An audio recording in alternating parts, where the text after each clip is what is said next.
You're listening to the Free to Be Mindful podcast, which provides bite-sized tips for busy parents, educators, and anyone working with kids. These real talk conversations focus on mindful living, mental health, and personal growth, helping all to learn, grow, and inspire with mindfulness in mind.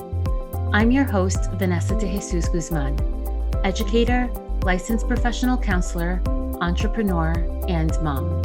I'm passionate about helping folks live life with peace of mind and ease of heart while not losing their, well, you know, here we go.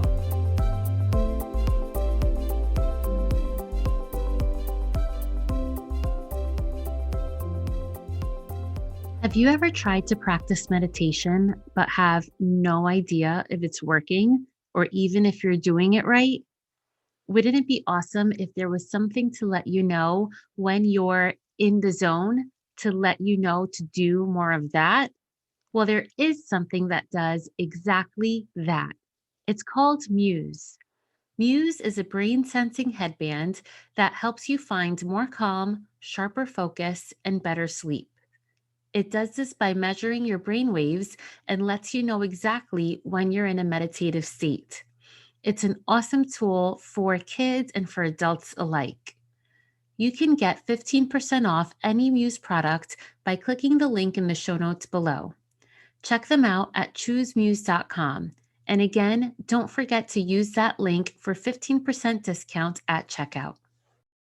Hi, and welcome back to the Free to Be Mindful podcast. I hope that you're feeling good, looking good, and doing better in this world than you were yesterday. So I always like to remind you that at the end of every single episode, I have a very short guided meditation. It's not so much of a guided meditation than it is of a guided reflection on mindful living. So you're not going to be sitting crisscross and oming until you float away on a cloud, but you will be asked to just reflect on things and experience a small mindful moment to allow yourself space to experience kindness and curiosity toward yourself, toward life, and toward others, which is indeed experiencing mindfulness. And if you're looking for more than just the short time at the end of every episode, then you can always join me on Tuesday evenings at 9 p.m. Eastern Standard Time with the movement that I am a co-creator of called Mindfulness with People of Color, where we see you because we are you. We get together every Tuesday evening from 9 to 9:30 Eastern Time to build community and for a short guided meditation. If you're looking for more information, you can swipe up, take a look at the show notes, and visit the site below.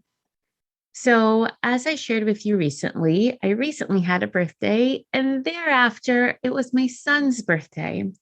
And birthdays are a pretty big celebration in my family. So my kid went to school. He was super duper excited. And when I got home and I said, "How was your day?" And he said, "Well, not so good."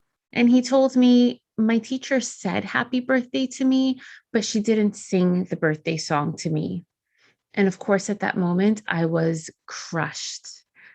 I felt sad because I know how important it is, not only to my son, but also to all kids to get celebrated on their special day, especially in the early primary years. So, of course, you have two choices as a parent.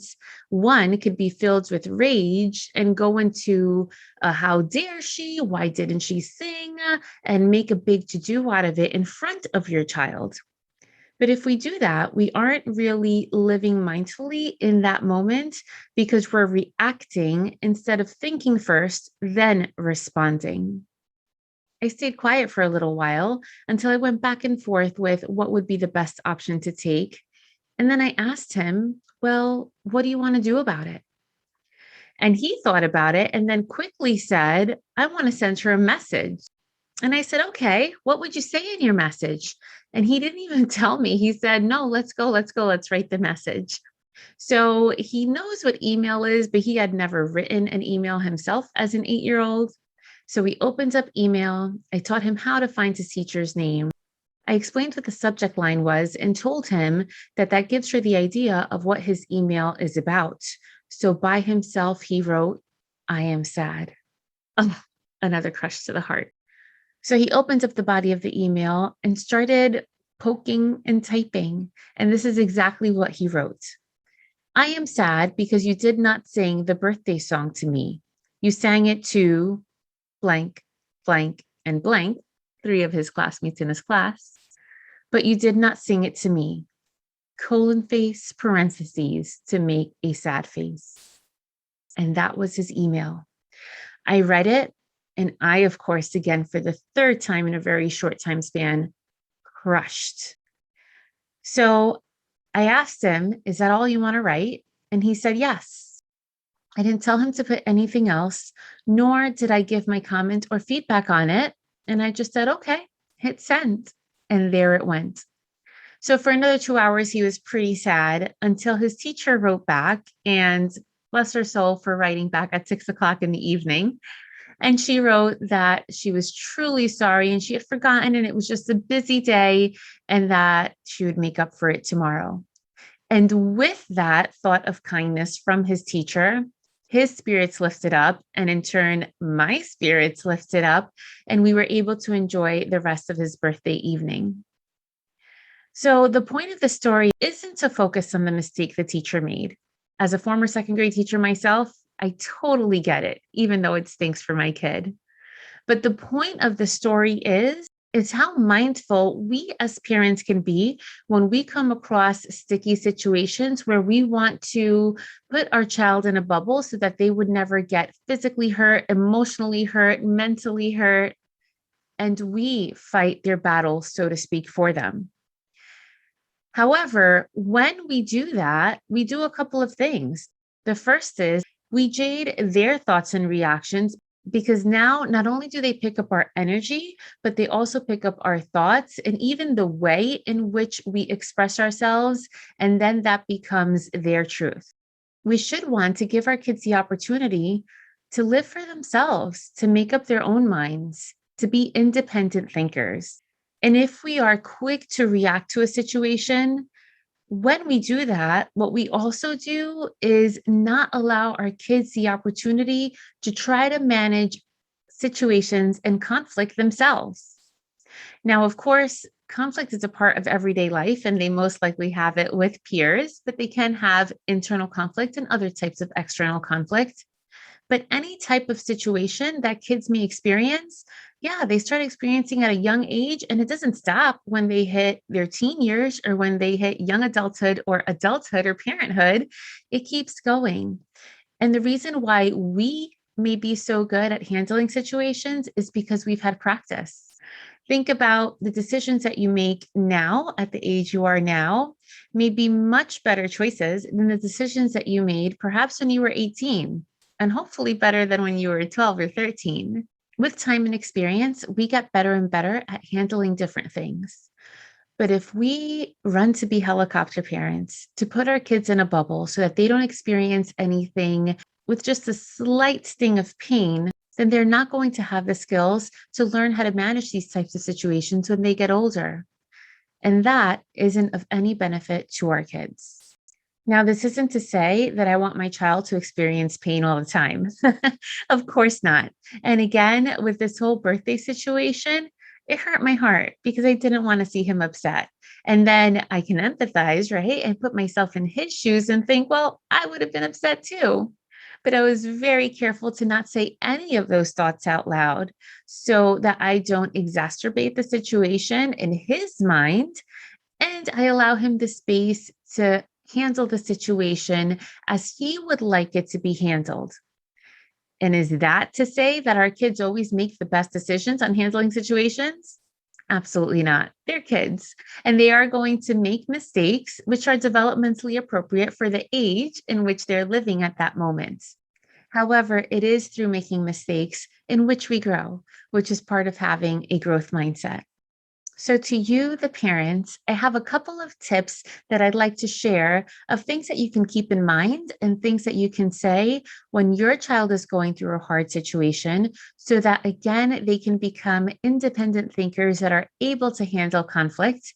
And you can see what a great job you've done raising your kid and be comfortable in knowing that they are able to handle situations as they become young adults and older. The first is saying it's okay to be upset. When my child gets upset, he often comes to me and sometimes in a not so great tone. He says, "You make me so mad." And if I said that to my parents, I would have gotten a very different type of reaction. But to my son, I tell him, "You can feel mad, and it's okay to feel mad. You cannot speak to me in that tone, but you can be mad with me. That's okay."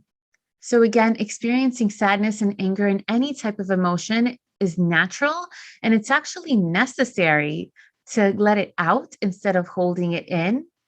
And saying it's okay to be upset will validate how our kids feel and will give them space to experience the situation. We do want to let our kids know, though, that we're here for them. We love our kids unconditionally. And it's important for them to know that we don't love them only when they're good, quote unquote. It's important for them to know that we're here to support them, regardless of the decisions that they make, even though we may be disappointed with their choices. So it's necessary to let our kids know the difference. The third tip is to let our kids know that feelings come and go.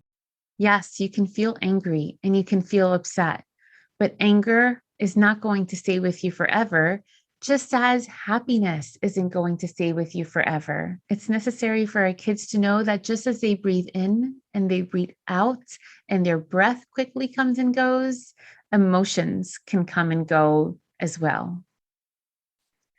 Another phrase that you can use with your child is, "How do you want to handle the situation?"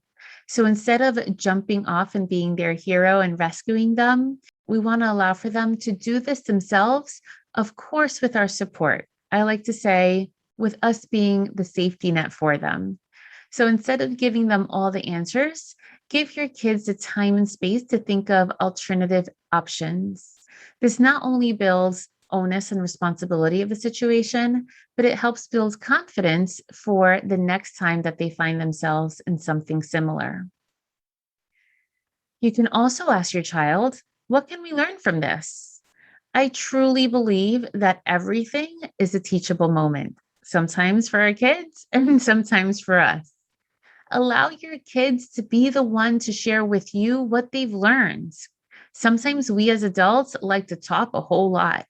And after a while, our kids just hear the womp, womp, womp, like in Charlie Brown. Sometimes we need to do more listening than speaking. And when we do more listening, we can then see for ourselves if they indeed have learned the lesson that you would have lectured endlessly about.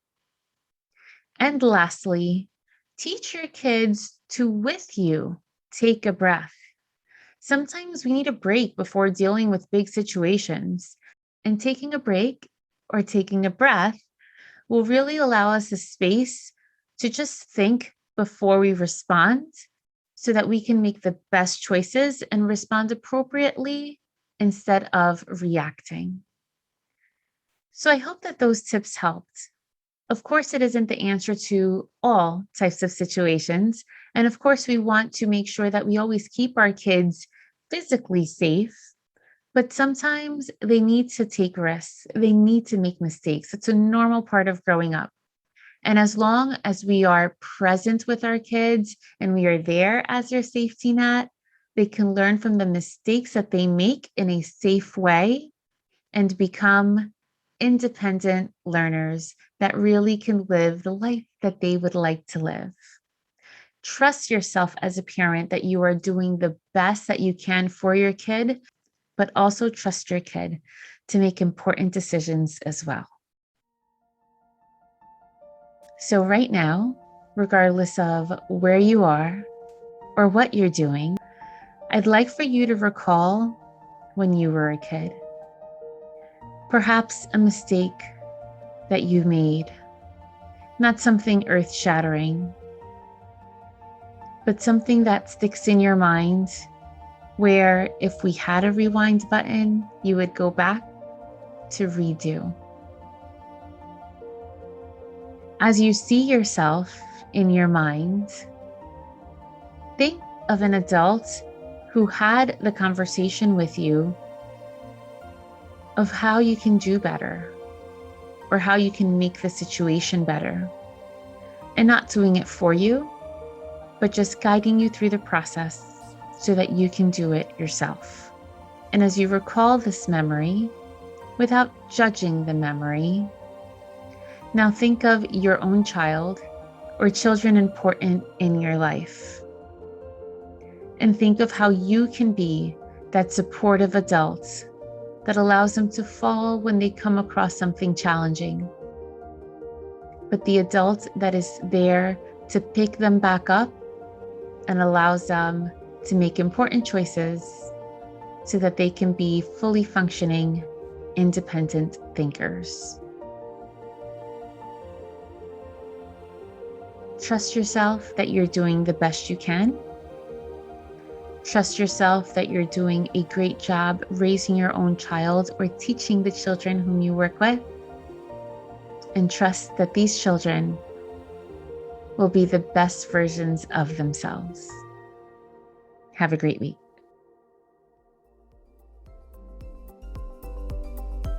I hope you enjoyed this week's show. It would mean a ton if you took this moment to review the Free to Be Mindful podcast on the platform you catch your favorite shows. That quick and easy act lets me know what you enjoy, and it helps others find the podcast too. And of course, don't forget to subscribe so you can listen along next week. In the meantime, I welcome you to catch me on social media at Counselor V de Jesus. And as always, remember, in a world where you are free to be anything that you want to be, you are always free to be mindful. Catch you next week.